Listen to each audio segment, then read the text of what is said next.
Welcome. I'm Riley Karsh. I'm Tova Kopan.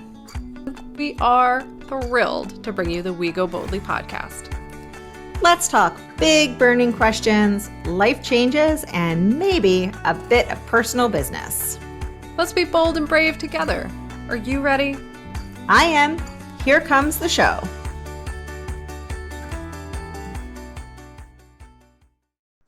Hello, everyone, and welcome to We Go Boldly, the podcast. We are super excited to have everyone with us today. This is, as I say every time, my favorite part. It's interview day. And it's the first interview of season 8. So we are pretty excited about this. As everyone knows, I'm Riley. I'm here with my amazing, fantastical, wonderful, super fabulous co-host Tova. Tova, how are you doing today? Are you excited like me? I am excited like you. Very true. I am really jazzed for this season. Yeah. So this today is a Wednesday, and that it is actually the first episode of our season is coming out today. And so I'm like, or came out today. Right. So I'm just feeling like super excited. I am very, love the one you're with when it comes to our seasons. And so whatever season we're in is my favorite season. And it seems to, I can never believe it's going to happen. And then it happened again. I'm so excited. I know you always are like, wait, how are we going to make this happen? And then it does. And it's amazing. Like we have no more ideas. That's never going to happen. Obviously we love talking. So true. Well, today is also another first. We have our first not female guest on the show. And we're pretty excited about that too, because we want to make sure we're getting a holistic perspective on everything we're talking about and what we're doing. So all very exciting stuff. As everyone probably knows, this season is all about taking action and unlocking what is holding you back. So we're going to keep talking about that today with our guest. And as we go through the season, we're going to work through different aspects of, what it means to pursue our passions and accomplish the mundane. So both of those things, right? So it's a great season for both of us and hopefully a great season for all of you. I'm going to turn it over to Tova so she can introduce our first guest of season 8. Take it away, Tova. Yes. I'm so excited. I'm so, like Riley said, we always like to get a wide variety of views, but we knew that the first, as you put it, non-female that we were going to have on the show had to be the right person. And I just met David at the end of 2022. And we've talked a number of times and I'm super excited to have him. So I'm going to say welcome. And I am dragging my feet because I'm really afraid that I've now said his name 2 different ways. We'll see which one comes out of my mouth. You've got so this. I'm going to say, welcome to David Echevarria. Nailed it. Yes, nailed it. So welcome, David. David is the founder and CEO of VPT.FIT. And a little background on David. While in college, along with 3 friends, David started a YouTube channel sharing workouts and offering advice and guidance to others. And, like a usual YouTube channel, it grew to over 150,000 subscribers, which is so awesome. Easy. Yeah, so easy. He graduated with a bachelor's of engineering from Stevens Institute of Technology. And I thought this as a Lehigh grad, so I'm surrounded by engineers. Your focus of study was on body mechanics, which is just so cool. Yeah. So after college, you left, you moved from YouTube, you worked as an engineer, you had side projects, or he had side projects. And then in 2006, David and his wife partnered up and grew a wellness practice that allowed them to eventually in 2019 quit their jobs. They're still running that today. As with everyone, the pandemic added some ups and downs. And during that time is when they started VPT.FIT.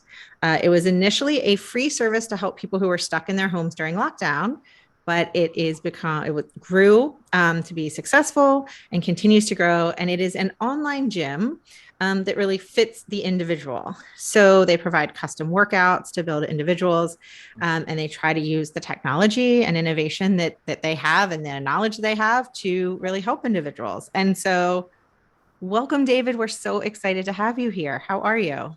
I'm great. I'm great. Thank you for having me, both of you. It means a lot. Appreciate it.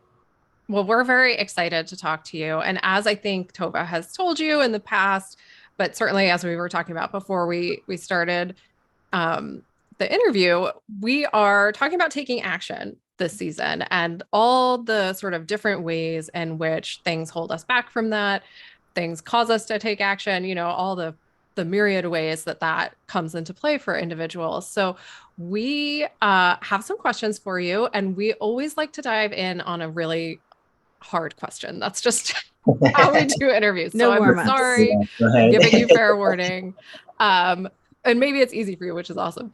But so Sure. our first question is how have you unlocked your purpose and passion in life? Because it seems like you have based on your bio. So I'm curious to know, and I think our listeners will be curious to know how you sort of came to understand your purpose and your passion. Wow. Yeah, you really do start strong. It's a softball, man. It's a softball. Yeah, no, it is. It is. By the way. Yeah, that's I would argue that I might still be searching for some of that. I don't. I'm not going to say I've reached the destination as to the extent of my purpose and my passion. But I have a lot more clarity than I did 10 years ago. So I think a lot of it was just honestly going with what feels right, and not necessarily in that exact moment, but in your circumstance in life, where you are in life. It's, you have your team around you, you make your decisions, and, they're not always the best decisions. Sometimes they are, sometimes they aren't, but there's always something to learn, right, from every action that you take. And I've taken a lot of action. That's, something that I think comes a little easier to me when it comes to taking action. I don't know, is how I was raised, but I, I have an idea. I like to do something towards that idea, even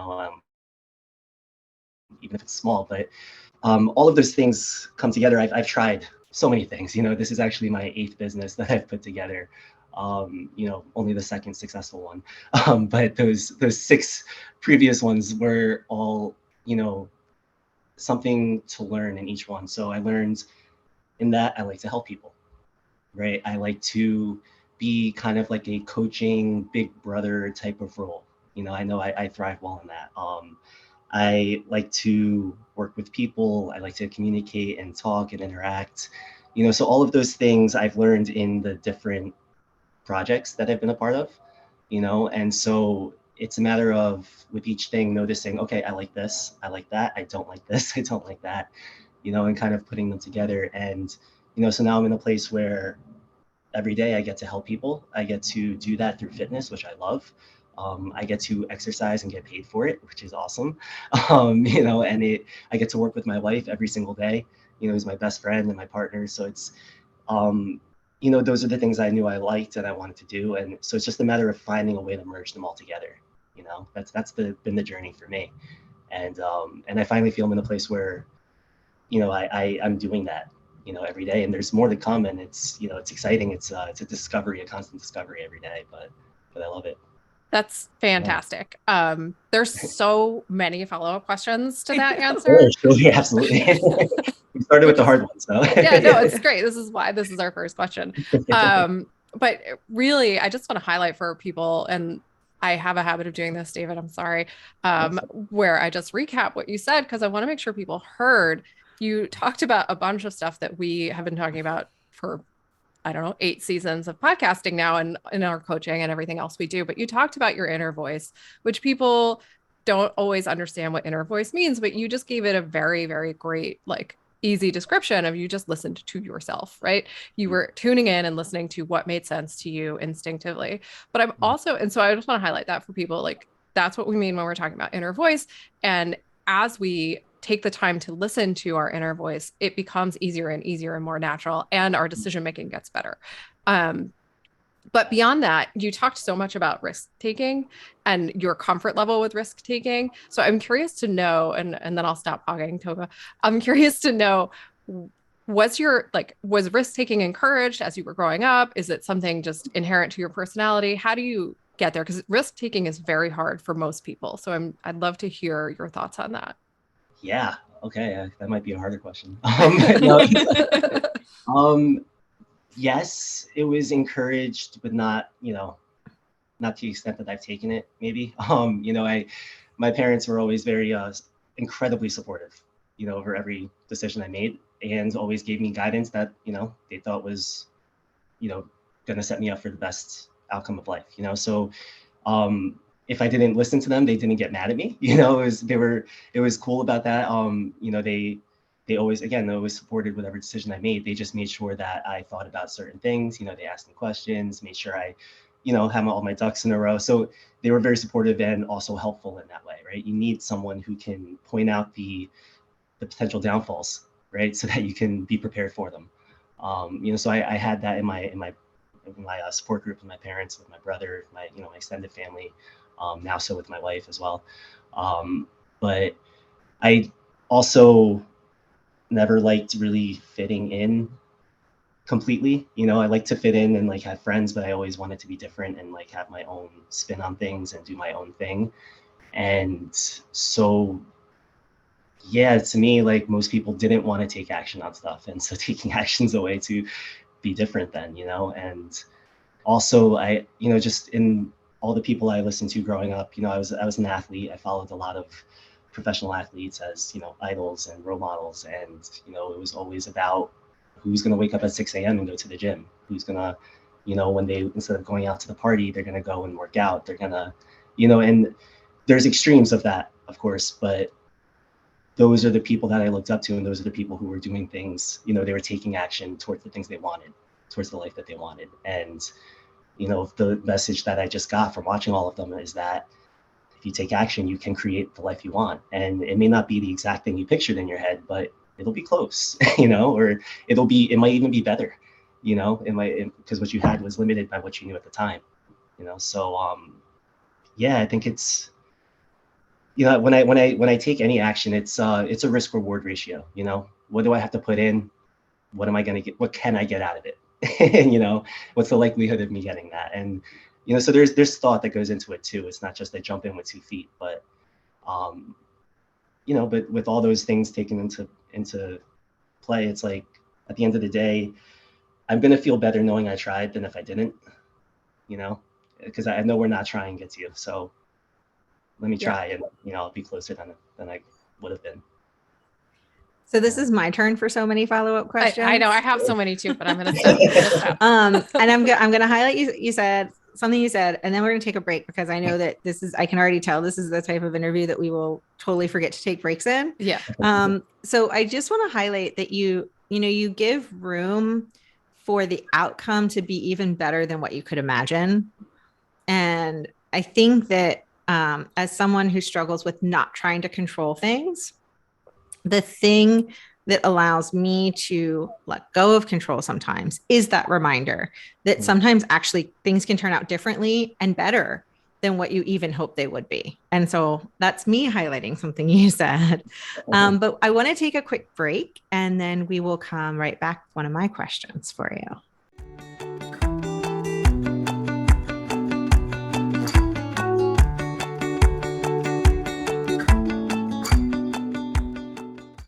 Know what I really love to do?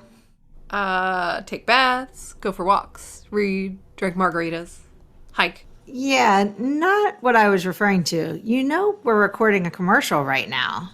I do, but I'm thinking outside the box, being adaptable. As I was saying, what I love to do is host our live monthly workshops. Oh, right. That's what we were talking about. Me too.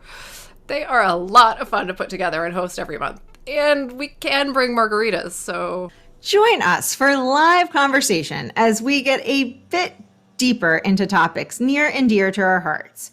We go through everything from self-care to setting boundaries. We share coaching tips, practical advice, and take questions from the audience. It's a whole lot of fun. Sign up for our newsletter today at goboldlyinitiative.com/contact to make sure you hear about all the upcoming Go Boldly workshops. You definitely don't want to miss out. Now, back to that show. So, welcome back, everyone. I am a big fan of talking about failure because I think that so many people are afraid of it. And it so often we make it personal, we make it about us if we fail. And I mean, sometimes it is, right? Sometimes we didn't do something well enough, but we make it so like we are failures. And even before you mentioned the sports figures that you followed, I was thinking about the Eagles because I'm always thinking about the Eagles. And I was thinking, though, about their quarterback after the game. And he talked about how you can choose whether you see basically a failure as, you can basically decide what to do with it. And so you've said that you had 6 projects that were not what you would define as successful. And so I wonder, clearly you figured out a way to take what you could learn from them and move on to find, create something that you just determined as successful. But how I guess I can kind of figure out how you deal with failure now. But when you were having those first roadblocks, and who knows how young you were when you started having those, where the risks were bigger than the reward, or the risks there wasn't the reward you were hoping. How did you deal with that to then not just throw up your hands and be like, I have an engineering degree, I'm just going to be an engineer and go 9 to 5 for the rest of my life? Yeah. My wife is a big factor in that. And we've been together 9 years, 1 year married next week, actually. But she was around from the college days and since. So she has been my backbone in a lot of ways, and in those early years, my first, I left the YouTube channel that we had, and I started a parking company in Hoboken, New Jersey, and it was very popular, wasn't monetarily successful, but I had this, I was 23 years old at the time, and I just assumed that I was going to be a millionaire in 3 days, and the naivety of that really hit home when I launched and nobody downloaded what I made. So there's I think my default is in failures just to keep trying, just keep going. But there's that's not always the best course of action. Sometimes you need to redirect, you need to take a step back and think about how you approach things before you just try again, and that's the process of learning, right? And so it was in that, like, just learning that, okay, money doesn't come in 3 days. It's not going to just happen right away. I got to really make a longer plan. I got to really take structured steps and build a foundation. And it's so I learned that, and now my next business, I make sure I do that, right? And so it's I think that who is it? I think it's Tony Robbins who said it. It might have been Will Smith, actually. For some reason, that's coming to me. But I know, very different people. But slightly different. That's all right. I don't know why both names are coming to my head right now, but maybe they both said it. But there's something along the lines of the first to fail is the first to win, right? Like you want to fail quickly. Yeah. I think is the way they said it. And since then, I've learned that, I try it, fail, learn, try it, fail, learn. And eventually, all the things you've learned come together, and the amount of failure that you have in that project is going to be a lot less. But there's an emotional element to that. There's that inner voice that we were mentioning before that is probably the hardest part, I think. And it's, I think that inner voice, those things that we tell ourselves, I was listening to your the podcast you released today. So I think you were talking about this a little bit, and you mentioned how that little voice is like, it could be so loud in there, but I think that voice can stem from levels of trauma and things like that happen throughout your life. And I hate saying, I don't like the word trauma necessarily, because people associate it with, major life events, deaths, and illnesses and all that stuff. It's not that. Trauma could be something simple as you're 5 years old and you want to, you didn't share your cookie and you got in trouble for it, and it's like, that sticks with you. And now you give everything away for free without, without any return. And you know, that's just your default because of that issue, that one instance that happened when you were 5, you know, and things like that stick with us. And so now we tell ourselves in our head that we're not a good person because we don't give things away, and it's not true, you know. But we take action from that. So it's learning to listen to that little voice in your head. It's also learning, like, where is that voice coming from? Where, like, why are you telling yourself that, you know? And I see it a lot in fitness. You know, just last week I had a client who, you know, they're trying to lose a lot of weight. They're trying to track all of their meals. They're trying to do all the things that, you know, they should do. I heard you guys talk about should in a lot of the podcasts. I hate the Yes. word should. I hate the word should. There's Yep. no such thing as should. But we use the word all the time because of what people tell us we should be doing, you know? And so I had this client who wants to track everything and, you know, do all the things right. She's incredibly busy as an emergency room nurse. And she, you know, she has a very important and stressful life and lifestyle. And, you know, she's doing the best that she possibly can, you know, and yet she's making herself a failure for not doing everything correctly, right, quote unquote, right. And, you know, what I was trying to express to her, and I think she got it, was that you're not failing. You're succeeding by just taking action. You're by doing the best that you can. If you're able to exercise 3 days a week and that's all you can do, that's 100% for you, you know. And Yeah. if you can only do 2 days this week and you show up for 2 days, that's 100%. You succeeded. You know, you did the best that you could. So listening to that voice in your head, it's you got to change it. You got to figure out whose voice is that, because it's probably not yours. It's probably someone else who said it to you at one point and you just held on to it, you know. So yes, I absolutely. And that's just, yes, that's what we talk about all the time, obviously. But where do you think you got that from, though? I mean, I'm going to get personal. Did you go to a lot of therapy? Have you had great coaches?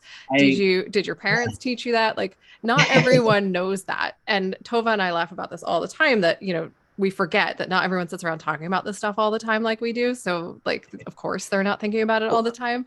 But I mean, I'll just say before you finish your question, I mean, David and I we had talked on the phone for, it was supposed to be maybe like 10 minutes. And we ended up talking for like almost an hour about all of this. And I was like, yeah, oh my gosh, another one. We found another one. Right. But we barely spoke. I think we could have gone on for longer. Yeah. But it obviously is coming from somewhere, right? Like, you didn't just wake up one morning and be like, that's somebody else's voice in my head. You know, so and I want you to talk about it so other people know that they can also accomplish this. Right. Because Tova and I say it all the time, but it's nice to get a third person saying the same thing we're saying. I don't know. Yeah. So I actually, you know, so I haven't done any therapy in my life. You know, it's just not something I was ever called to do. But we've taken my wife and I take a lot of, you know, communication courses and growth courses, things like that. Yeah. One that really, really changed our lives. It's called Landmark. It's, I think, relatively famous. It's around the world. A lot of people know it. But we took that course when we were about a year into our relationship, and just having trouble communicating. And that's when I had, I wasn't working. I had got, you know, I was trying to make that business successful, and it wasn't happening. And, you know, it was a really hard time for us both. And the course helped us to, you know, learn tools in communication. But one of the most valuable things that it taught us was what we call stories. We have these stories in our head, and that's kind of what, you know, I'm referring to with that little voice. And, you know, one example that they use is if you hold your finger up, you know, just pointing your finger up towards the air, and you ask, what does this mean? Well, it can have a number of meanings. In the context of direction, it means up. In the context of number, it means 1, right? In the context of body part, it means finger, you know? And so we attach these stories to everything. And then but the worst part is that we start operating from those stories, you know? So someone doesn't answer your email and you think they're ignoring you. So now the next time you see them, maybe you're a little standoffish with them. You say something that, you know, is a little hurtful, and meanwhile, they didn't see your email, or they've been dealing with some life event, or they've been trying to answer your email and get all the information together.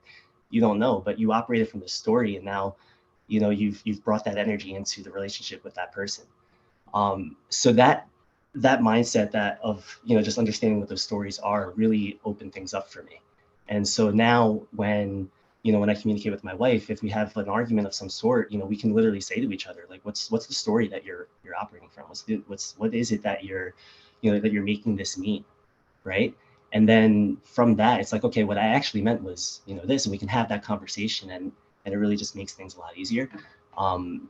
So I give a lot of credit to that course as far as like making me aware of that. But then since then, and that was 8 years ago, a lot of people in our circle, thankfully, think similarly, whether because we've educated them on it or because they've discovered it on their own. But so now in our day-to-day, we can have more of these types of conversations and avoid those miscommunications, misunderstandings, and such like that. So Yeah, I mean, so much. I know Riley's going to have so much to say, but Okay.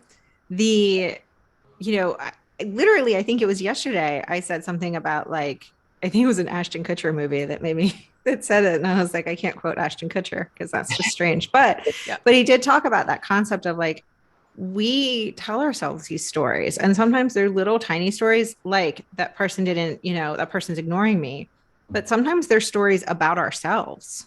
mm-hmm. And they're stories about who we are. And we forget that we can write a different story. We can tell ourselves a different story.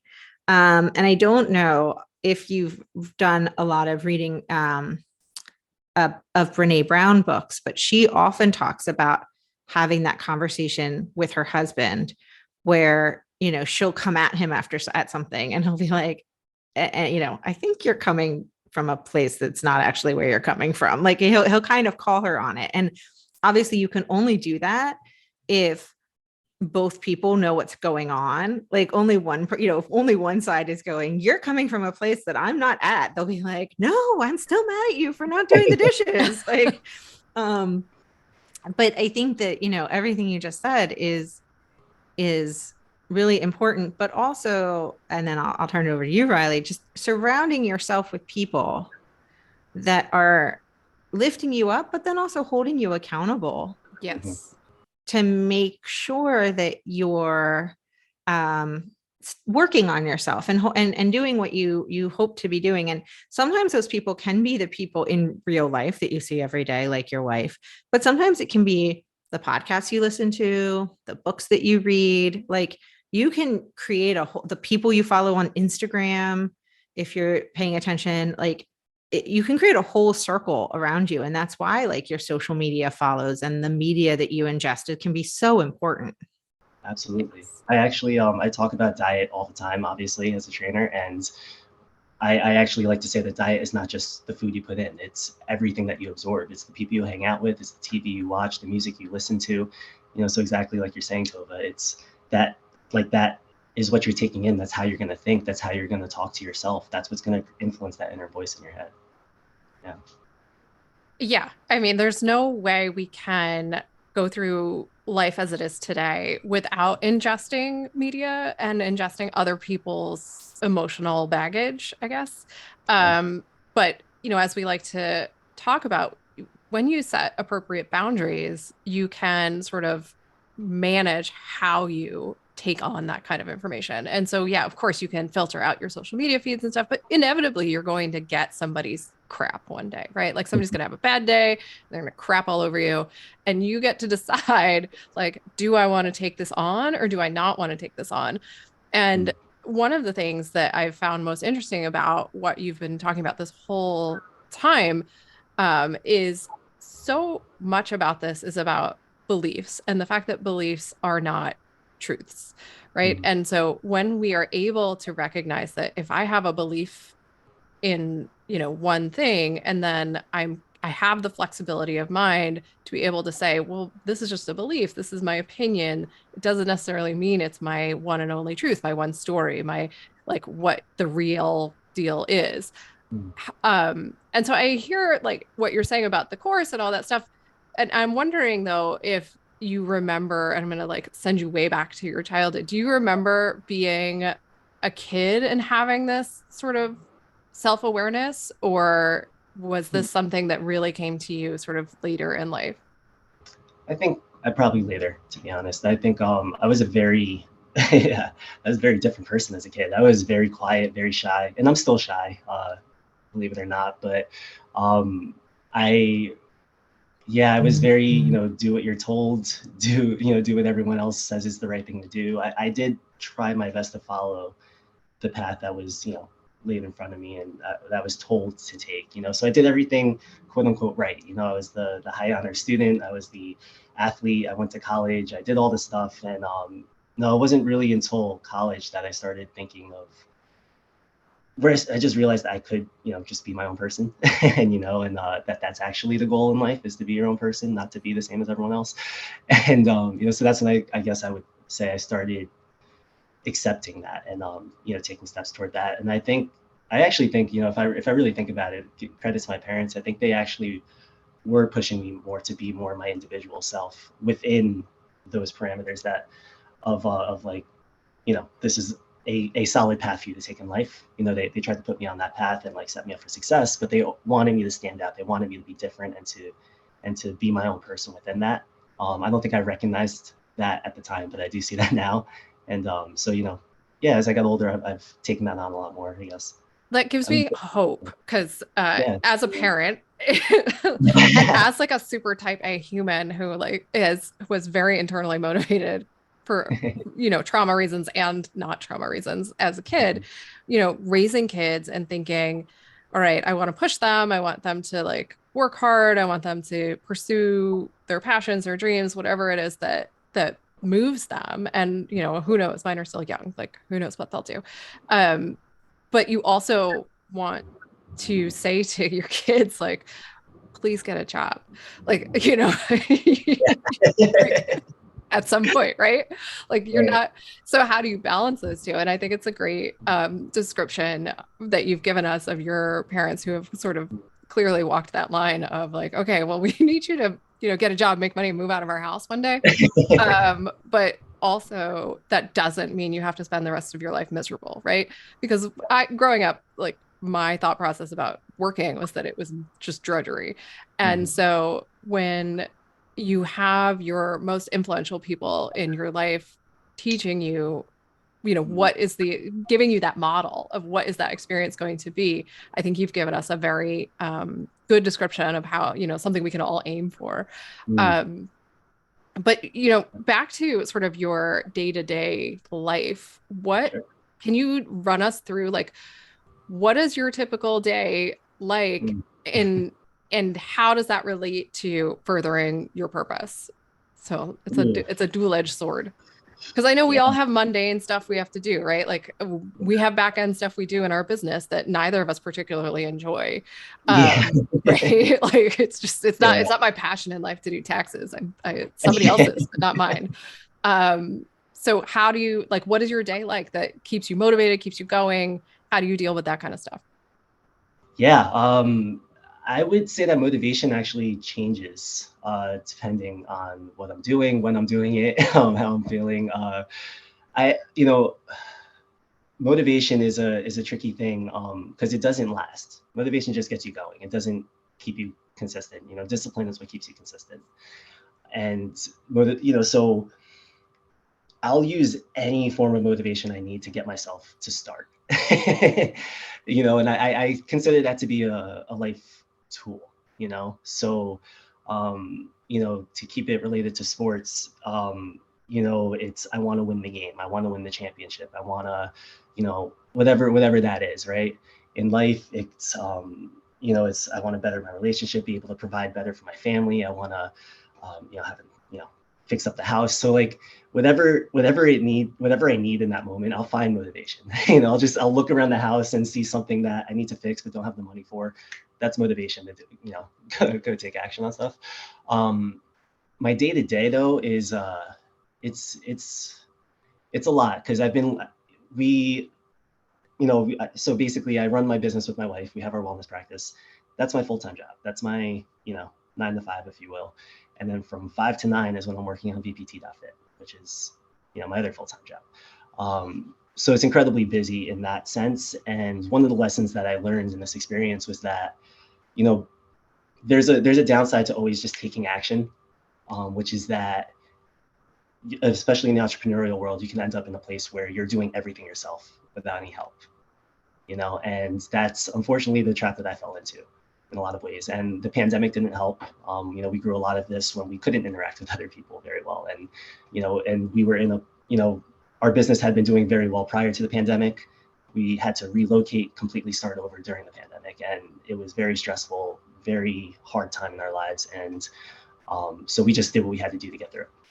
So a lot of that stuff that we had to do back then is now, it was kind of like patching holes in the ship, and now they're kind of watering again. So we gotta, we've learned that we gotta build our team. We gotta do things a little bit differently and take some of that stuff off of our plate. Because my day-to-day right now is I'm waking up at 6 a.m. or 7 a.m. and I'm working until 1 or 2 in the morning sometimes. And that's not the way I want to live my life. So that's why what you were talking about before, I found my purpose and such like that. I have, but there's still more to discover there, because that's not, how I want to continue forward. But yeah, motivation is, that's my motivation right now, is to change the way my life is right now, where I'm working 24/7. I want to, have more I want to be able to take walks in the park with my wife and relax. And, we do that. We've been taking this effort, for the past year now. We've really been trying to do more of this. Yeah, our day to day is a lot of work, and then setting aside time to, if it's 10 minutes to go for a walk, 15 minutes to sit on the balcony and look at the sun and, the stars, whatever it is, things like that. But every day is honestly really different for us. We don't really have a set structure. I feel like I'm rambling a little bit, but I'm not sure. No, that's No, fine. no. No, you're answering my question. Yeah. Just as a quick follow-up, and not to, again, get too personal, but that's my job here, I guess. Has there been a time for you where you have struggled to find the motivation to take action? I mean, I know, I'll just be honest, I've had dark places where I've been like, I can't be bothered to do anything. And I'm struggling to figure out how to get myself up off the couch, or go to the grocery store, or do the things that one needs to do every single day to make life keep moving, right? Have you been in that position? And if you have, how do you get yourself out of it? Yeah, definitely I have. I had 6 failed businesses. So to start a 7th and then an 8th is, it takes something. And, and even, there's times where I go to do something, and, I'm currently doing a promotion, for my business. And, past promotions have failed completely. And, so now you go to create a promotion, you're putting all this time and energy into it. You're spending hours and hours and hours, and you launch it and nothing happens. It's, why would you want to do that again? Yes. So, we know. Yeah. And it's, and so, yeah, it's really hard sometimes, to get yourself to do that. And, so what I tell myself is, each time I do it, I'm going to get better at it. Each time I do it, I'm going to learn, as long as I'm looking for that, right? I'm not just going to keep repeating the same thing over. But, it's, yeah, especially during the pandemic, when we thought at one point we had to sell our house, we thought we had to it was we were in a really dark place where, yeah, I'm not going to lie, there were times where I considered, should I just quit all this and just go get an engineering job and all that. But I really just, when I thought about what that life was, because I lived it, I knew what that looked like. I was miserable. I hated it, and I was in a position where I'm miserable now. And I know I'm miserable in that life. So why don't I stay miserable here and try to change that, with what I want to do, rather than just giving up and, settling for something that, yeah, maybe I can keep my house, but is it worth it if I'm miserable in my, my everyday? So, that still is a big motivation for me today, having that survivalist mentality of, I need to take care of my family and everything else. That really does push me. That is probably a big part of my motivation today. But in those dark moments, it's a lot harder, and, I've developed a system, I guess, in my head of, just thinking ahead of where would I be a week from now if I took this action, and then I like to think of, where would I be today if I had taken this action a week ago, and when you think about it that way, a week is not a long time, Yeah. A month is not a long time. A year is not a long time. It really isn't. You know, if you started a year ago and you look back a year, like that was yesterday, it seems like. So when you think of it from that perspective, it's just you know, it at least for me, it pushes me to take that first step, to at least dedicate 1, 2, 5 minutes. You know, because if you can put 5 minutes towards something, you typically end up doing more.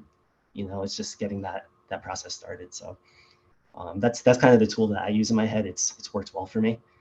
I don't know if it's a generic tool that will help everyone else, but think of it. I love it. I just wrote it down. So Awesome. Yeah. I think that it is a great tool, and every new opportunity that people have to learn about different ways of looking at struggling, of looking at discomfort, and looking at quote failure, which is in my mind a four-letter word. You know, if people can find different ways to cope with that work for them, that's great. You know, so I mean, I wrote that down because I think that's a great way to look at it. You know, this idea of where would I be if I had done this a week ago? You know, where would I be today? That would be super motivating for me. So maybe there's, you know, a lot of people out there that will have that same reaction. Tova, I am hogging the question time. I'm no, sorry. this is great. I mean, we actually need to take a break soon because we need to wrap up. But I did want to highlight something you said. I don't know if there's going to be a question here or not, but you do talk about your survival, your desire to survive. But it's not that. It's you have tied in thriving as part of your base needs. Yes. Like you have said, it's not just enough for me to put a roof over my head. It's not just enough for me to take care of my family and put food on the table. I've done that. I know I can do that. For me to truly survive, I need to be able to thrive. And I think that, I mean, I think Riley and I have been in similar positions where we know what it's like to just be surviving, and it doesn't fuel us. It doesn't make us happy. It doesn't, it's not enough. And so I want to ask a question, and I'm just going to take us way back to college one more time. I promise this is it. Because you talked about at some point in college realizing that you didn't have to follow the rules. And you're talking to two like good girls who are very good for a variety of reasons. I mean, maybe me more than Riley, at like following the rules, and doing what, and even if, I we were just reflecting on this recently, like even if my parents were telling me to be like independent and be your own person, I think I was like, yeah, okay, sure. But first I'm going to follow the rules. And so I guess I'm wondering, I know it sounds like it was just a gradual transformation. And this is a foolish question from someone who did an entire season on how transformation is gradual and there usually isn't a big moment. So it very well could have just been like you growing up and like your brain fully developing. Right. Which is what happens to a lot of us. And you're like, oh, that's right. I just wasn't a fully formed human yet. But was there a book you read, a professor, a moment, a job, a part-time job you didn't like, or just something that you were like, that planted that seed, that you can look back on and think, oh, that's where the seed was planted. That's not where it bloomed at that exact moment, but that's where the seed was planted, that maybe I do want more than just following the rules. Yeah. I think it was more gradual. I will say that. There's, I can maybe recall some things that came out that stood out. I remember my freshman year of college struggling with calculus, I think it was, and talking to my advisor, and they advised me that I should probably change schools, that I wasn't, I wasn't cut out for this engineering thing. My first month in college. Well, that's motivating, right? That's there. Yeah, it was motivating. So that it did motivate me to prove them wrong, which I did, and I graduated with dean's list and all that, and I was really proud of that. And but it also, I think it kind of made me realize that, like, I don't know, maybe I don't want to be a part of this world. I don't know, like there was like a little nugget of that there maybe. But then I think the YouTube channel played a really big role for me. Seeing the success of that was really cool, because it was just something we did for fun. It was four guys. We worked out anyway. We just threw a camera there and decided to share it, So it was a lot of fun, and we had a lot of local celebrity status, if you will, on campus, which was kind of cool. But we got, we ended up helping a lot of people. We ended up getting, messages from military people and who had, given up on their fitness and their health. And, we inspired them to get started again and gave them something, a structure to follow. So things like that really inspired me and really like pushed me. And then companies start reaching out and wanting to give us money if we mention their name, like, whoa, that's possible. So it was just really cool to see that there's this whole other world where I can be myself on camera, where I'm just literally just exercising. It's what I do every day because I love it, so I'm not doing anything different. I'm just sharing that, and people want to see it and people find value in it. And, I'm able to help people by doing something I love.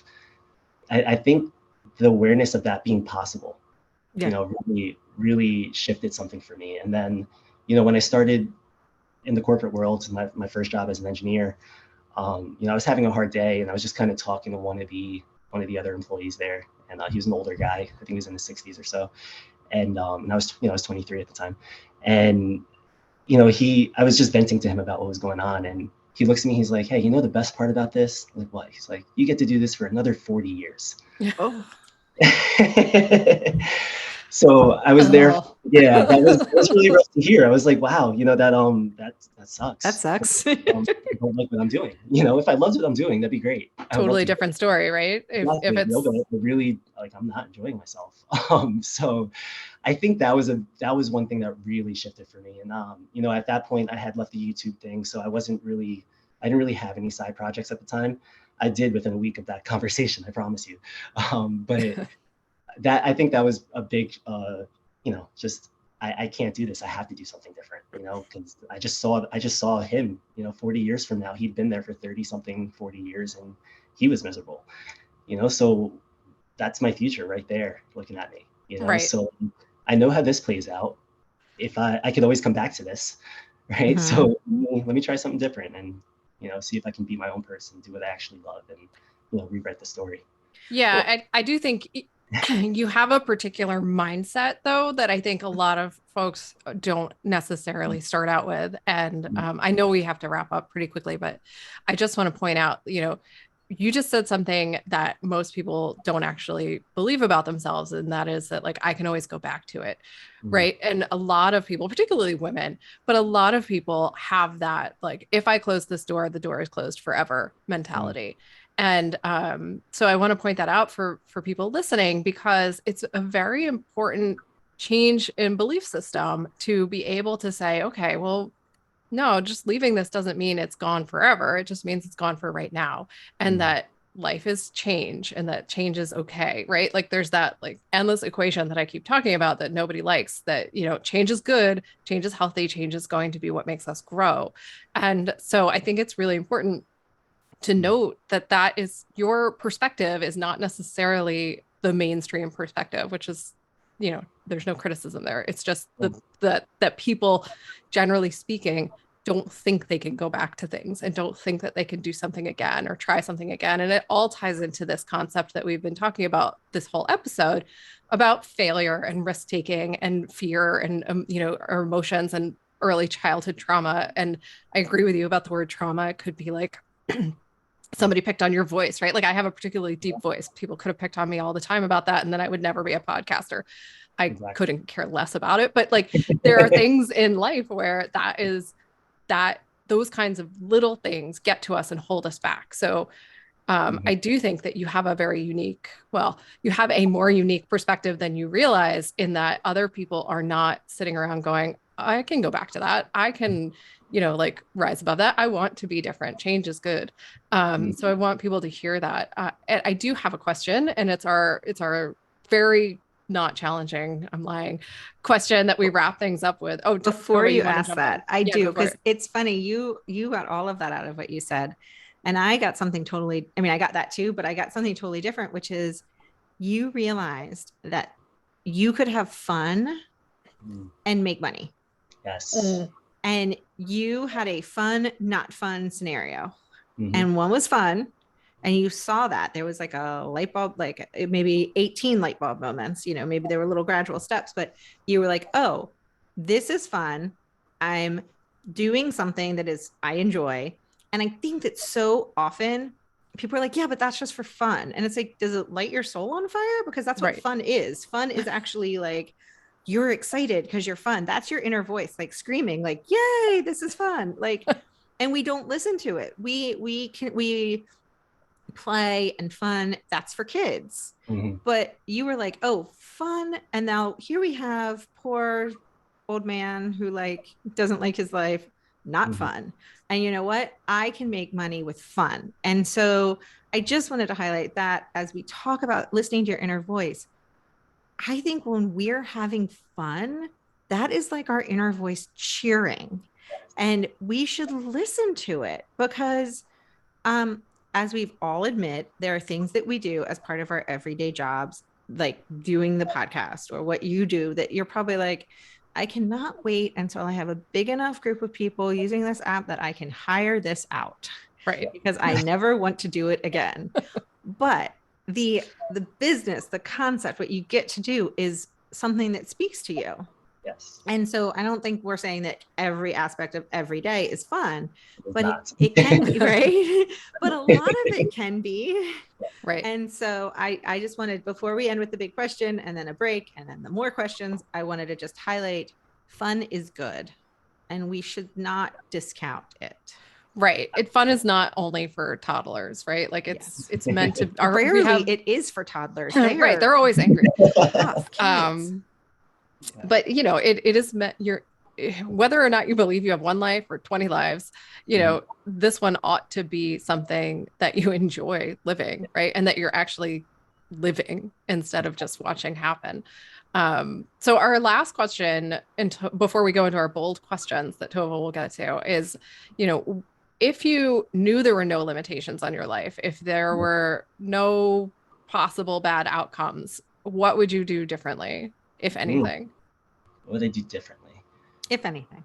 I mean, maybe Yeah. nothing. I don't know. Yeah, Good for if you. I knew there was no possible bad outcomes, that's interesting. I'm imagining that my fantasies are going wild right now. Oh, no. I travel a lot more, and we travel a lot. Don't get me wrong. We've been a lot of places, but we would travel a lot more definitely, and spend more time. I would travel with my family a lot more. Actually, that would probably be the thing I would do. And I mean, honestly, I got the entrepreneurial bug, so I have 100 more business ideas that, I would love to take action on, time permitting or resources permitting. So I actually do love what I do. I love creating businesses. I love, helping people and working on, and like figuring, the engineering mentality. To me, engineering is just solution finding. You're just finding a solution. So that's what I do with your workouts. I call myself a fitness engineer. I figure out a way to get you the best custom workout for you, right? So, whatever those roadblocks might be, whatever those obstacles might be. So it's kind of the same thing in business. You're engineering a solution to, whatever that roadblock is. And I do enjoy that problem solving, so I don't think I'd do too much differently. I would have more of a support team to take off those tasks that I don't enjoy, and I would focus on the ones I do. And I would travel a lot more with my family. That's what I would do. And start more businesses. That's awesome. Love it. Yeah. Quick break before our bold questions. Sure. Yes. All right. We will be right back, everyone. In case you didn't already know, we love talking.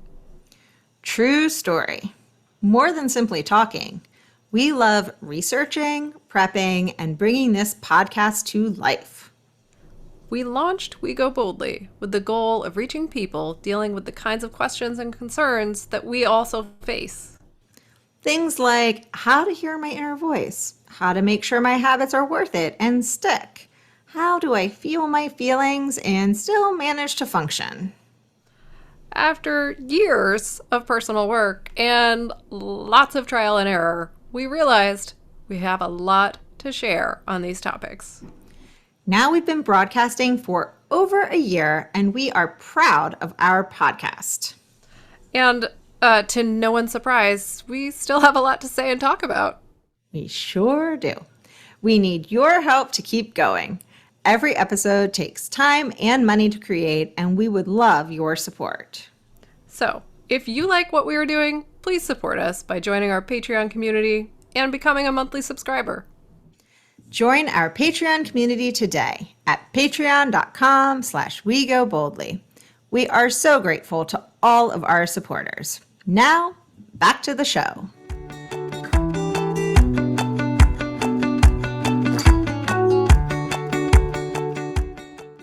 All right, welcome back.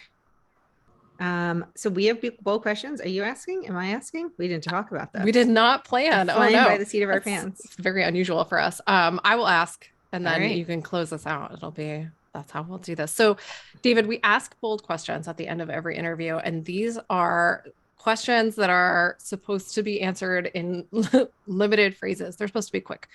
And I am not allowed to ask follow-up questions, and I complain about this every interview because Tova won't let me ask follow-up questions, and I always have rules them. are rules. I follow rules. I know. And she holds me to it. So I have 5 questions for you. Answer them with whatever comes into your head first, and let's see what happens. All right. Bold question number 1. What is currently on your nightstand? My nightstand currently is a crystal. We have a lot of crystals in our house. Some crystals, a glass of water from last night that I put there, and probably my glasses are there. I think that's about it. Excellent. Okay, number 2. Who is at the top of your playlist right now? Ooh, man. I listen to a lot of different types of music, but I'm very into the electronic music. I like a lot of dubstep, but I also listen to everything else. There's an artist called Tash Sultana who is a incredible musician. She plays like 20 instruments and she has an incredible voice, and she loops it all herself and mashes it together. And she's I came up in Spotify as her top 0.05% listeners the last 2 years in a row. So I think I have to mention her. I think she's that's awesome. That's fantastic. Yeah. All right, number 3. What is one thing you haven't done yet that you have always wanted to do? Oof, there's a lot of things. The number one thing though, it's always been my dream to own a professional soccer team. Oh, cool. Nice. Yeah, so I will go with that. That is right. my that's probably the answer to the other question of what I would do if I had all of the right. If there were no limitations. Okay. Number 4. What is your favorite beverage? I'm going to be really lame here and say water. I knew it. I just knew it was coming. Yeah. You're too healthy to say anything else as I'm drinking my water. I do enjoy beer a lot. I do, but it's there's then you have to drink more water. You have to drink more water. It always comes back to water. Anything you drink and enjoy, you're gonna have water after. Yeah, exactly. Yeah, I'm gonna come back to water every time. All right. So our last bold question, number 5. Aside from necessities, what one thing could you not go a day without? Aside from necessities, I'm like looking around, like what do I have? Right, like what do I carry with me all the time? Yeah, water and food are necessities, so those don't count. And I'm considering my phone and laptop as necessities as well. I'm actually a very minimalistic person, to be honest. I try to not carry too much on me at all times. So I'm gonna go with my wedding ring. How about that? Oh, I like it. Very sweet. Very sweet. We like it. Those are our bold questions. We could talk to you for at least another 3 hours, I'm sure. Yeah, clearly. But we won't. We will let everyone go. Before we do, where can people find you on the, all the socials, the interwebs, all that good stuff? Yeah, VPT.FIT. So it's our username, it's our URL, it's our username on Instagram, our username on Facebook. Anywhere you go, you type in VPT.FIT, you're gonna find us. So it's very simple. Fantastic. Awesome. Well, thank you so much for coming. This was So much fun. I haven't stopped smiling. I know. This is a good interview. Thank you for being here. Yeah, That's good. exactly, That's a good exactly. sign. Yes. Thanks for having me. It really means a lot. Yeah. I'm honored to be here. So thank you. Well, we were Awesome. thrilled to have you on, and we will be back next week, everyone, with another episode on taking action, unlocking what's holding you back, and figuring out how to live your most limitless life, whatever that means for you. So until next week, everyone, have a great, wonderful week without us, and we will talk to you all soon. Thanks so much for listening to We Go Boldly podcast. We know you're busy and we love spending time with you. If you enjoyed this week's episode, let us know. Head to Apple Podcasts right now to rate and review our show. While you're there, be sure to click that subscribe button. Want more us time? Follow us on all the socials at Go Boldly Together. Want even more us time? As in all the coaching pizzazz. Find us at goboldlyinitiative.com for all the info. We will be back with more excitement, research, and deep thoughts next week. Until then, keep on being the bold, brave, amazing people we know you already are.